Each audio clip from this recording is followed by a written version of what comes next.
Welcome back, my friends. How you all doing? I hope you still have those smiles on your faces. I hope that you're celebrating, drinking beer, doing whatever it is you're doing. Today was a big win.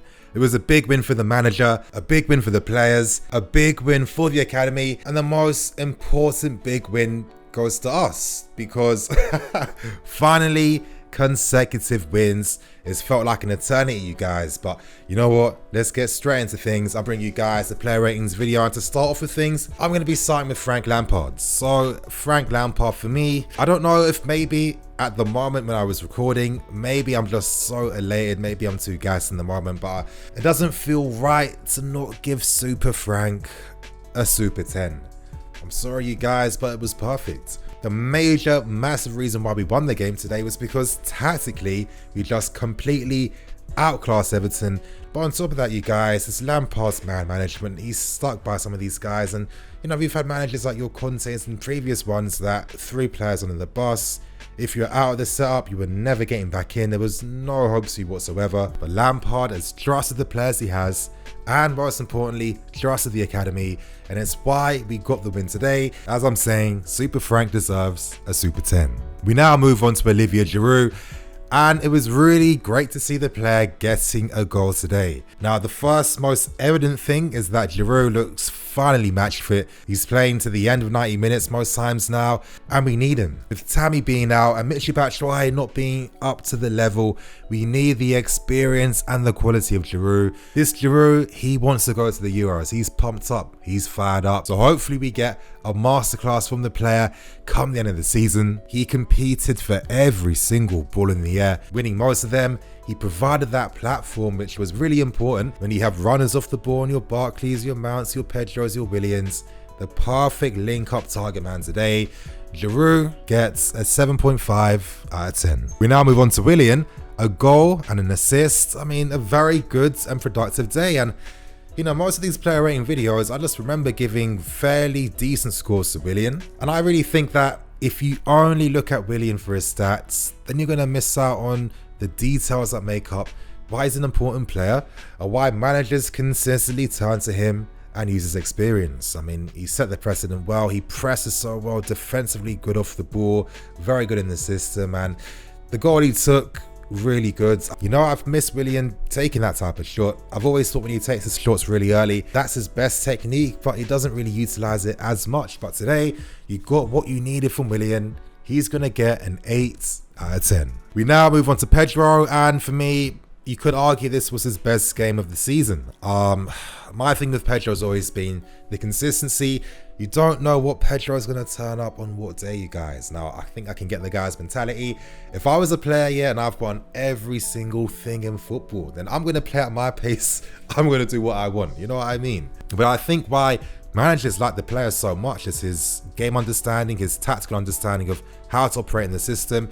In that sense, he's a bit Muller-esque. He makes the right passes, the right runs, creates the space, operates very freely. For me, though, it is that consistency. But today, he scored a great goal, and Pedro's going to get an 8 out of 10. We now move on to the midfield, and to start with things, I'm going to score both Barkley and Mason Mount together because they are going to get the perfect score.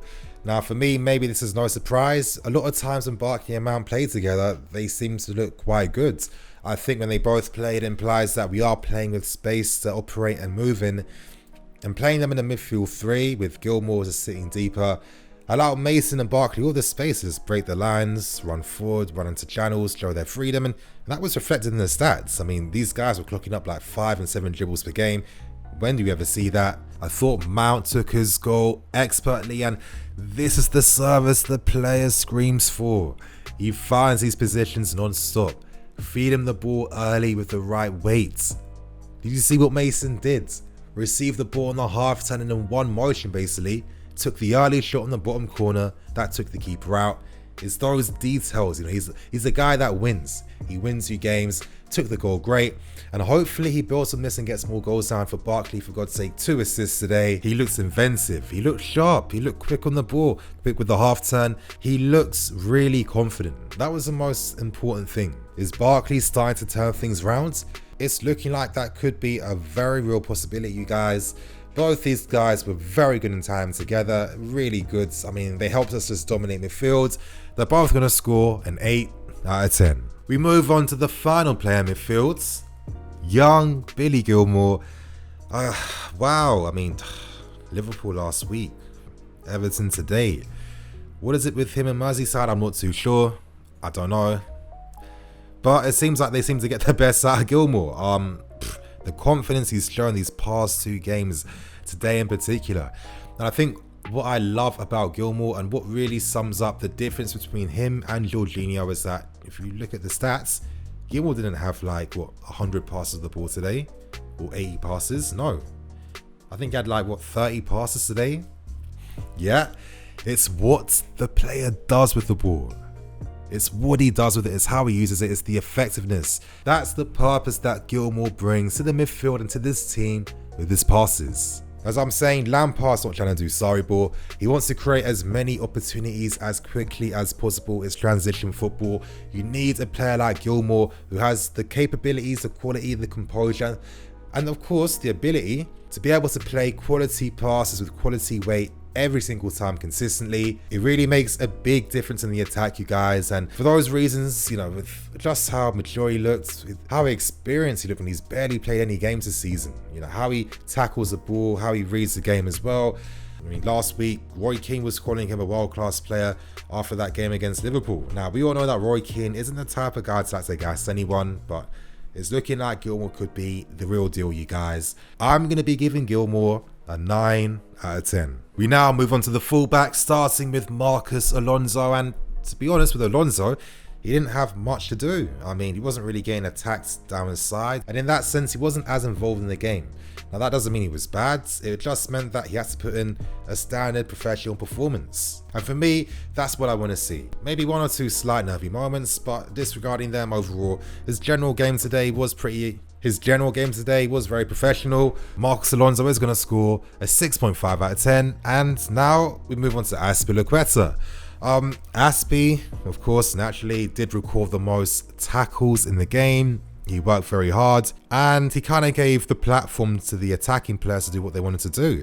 Lampard understands that with Alonso and Aspi, they're not the type of fullbacks that are really going to push into the final third and stretch defensive lines. They're much better at playing a support role where they time their runs late. You can't really build the play up through them. And I think maybe that was a reason why we were able to get a clean sheet, because our defense was consistently able to go to a back four most times. And that's what I love about football and tactics. Like, you just see managers make so many smart tweaks that you just don't even think about until you see it afterwards and you're like, oh, okay, because it's all in that pursuit of trying to find perfect balance with the available players at your disposal. It's the type of stuff I love. Azpilicueta, getting back to him, of course, he is going to score a 7 out of 10. I'm also going to score Kurt Zouma and Rudiger together because they're going to get the same score. Zouma, for me, he had that one nervy moment against Richarlison that really stood out. But what I loved about that moment was that even though Zouma got done, what does he do afterwards? Gets a yellow card. He's like, Richarlison, yeah, you done me,